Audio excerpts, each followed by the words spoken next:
There are multiple ways of training for strength and hypertrophy, and it can be difficult to choose the right way for you. Choosing the right training split requires a number of considerations that you need to be aware of.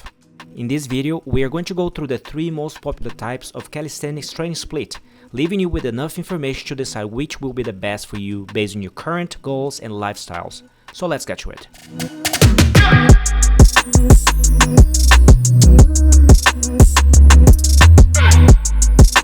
When you walk into a gym, do you have an idea of what you're going to do? Or do you find the first empty station and just start pumping out reps? For your sake, I hope it's the former. So the first split is the full body split. As the name implies, you train the whole body split at each session. Most commonly, this is on a 3-day split with a day's rest between and 2 days rest over the weekend. It's your classic Monday, Wednesday, Friday training schedule. You will include all general movement patterns, the pull, push, squat, hip hinge, and sometimes there's core work involved as well. This approach works well for people new to training, all the way to early intermediate level. Past that, it can become difficult to train so many compound elements in one session. One of the advantages of the full body workout is muscle symmetry. This type of split helps you keep your muscle groups balanced, as nothing is ever left behind. Next, we have the push-pull leg split, also known as PPL. It's a training method in which you split your body into 3 parts and each has its own training day.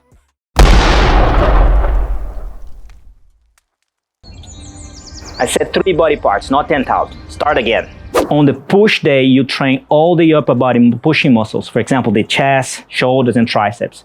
On the pull day, you're going to be training the upper body pulling muscles, the back and the biceps. And of course, the leg day, you're training the lower body, which is the quads, the hamstrings, and the calves as well. And it's also common to add abdominal work. The split is really demanding on the body. An example routine of this split is Monday legs, Tuesday push, Wednesday pull, Thursday legs, Friday push, and Saturday pull, and then Sunday is your rest day. That's 6 days of non-stop exercising and only 1 day of rest per week. You could of course reduce the training to be 3 days in the week, but that means you only will train each part of your body once per week, which is not the ideal from a muscle and strength building perspective.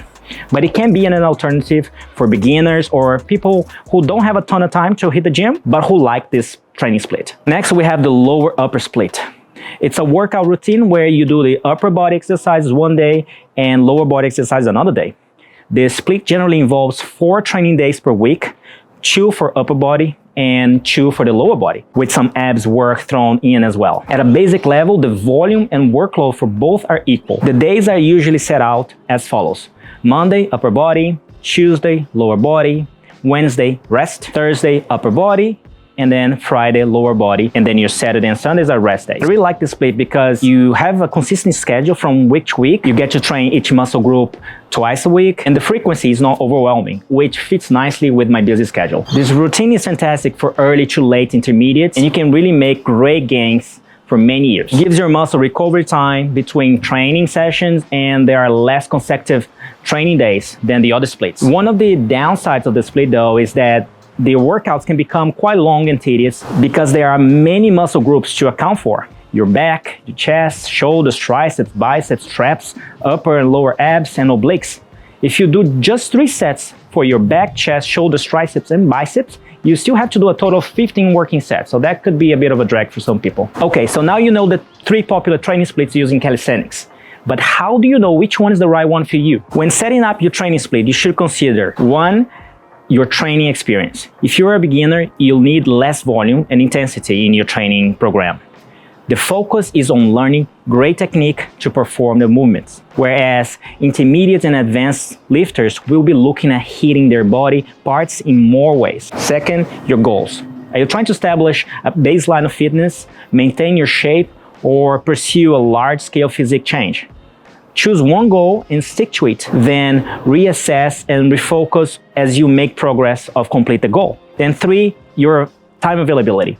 Can you commit to working out 5 days per week, or does your schedule only allow gym time on a few days on that week?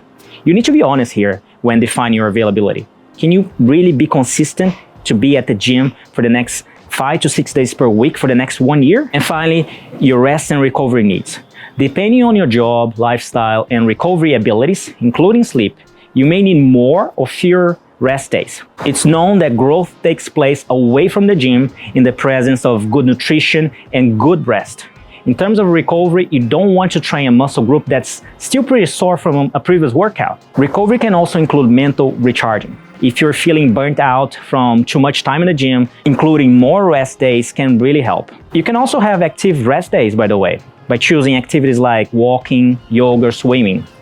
What I found myself is that as I'm growing older, I am needing more time to rest and less time working out. I'm currently working out 4 days a week plus 1 day of skill training, but I'm really considering moving to 3 days a week with a 1 day of skill training, which goes for about 45 minutes, that skill day training. So choose the plan that works best for you, for your situation. If you are a beginner, generally it's recommended to start with a full body split for 2 to 3 times per week. Then when you've learned the foundations for strength and the technique for a number of compound movements, and you feel like you are at a intermediate level, then you can consider either using a push-pull leg split or a upper-lower training split. But to be honest, a good training split is the one that is giving you results and most importantly is making you enjoy the process and be consistent. Without consistency, just forget about it. Now, here's one last important tip I want to leave you guys with. There is no best training split. Don't get stuck on just one training split your whole life, just because your friend is telling you that every other split is crap. Our bodies are unique and each person will respond to the split differently. And what might have worked for you for many months or even years might not be working anymore. Maybe you've gone from a beginner level to an intermediate level, your lifestyle might have changed as well, so your training needs need to change with it. So it's worthwhile to experiment with a new training split when this time comes. It's all about experimenting and trying what works for you and only you. Now that you're ready to choose your first calisthenics training split, make sure that you don't make the same mistakes that I did when I started calisthenics. On screen right now, you can see my video where I go more in details about the mistake that I done and why you should avoid it. So meet me on the next video and let's go through it.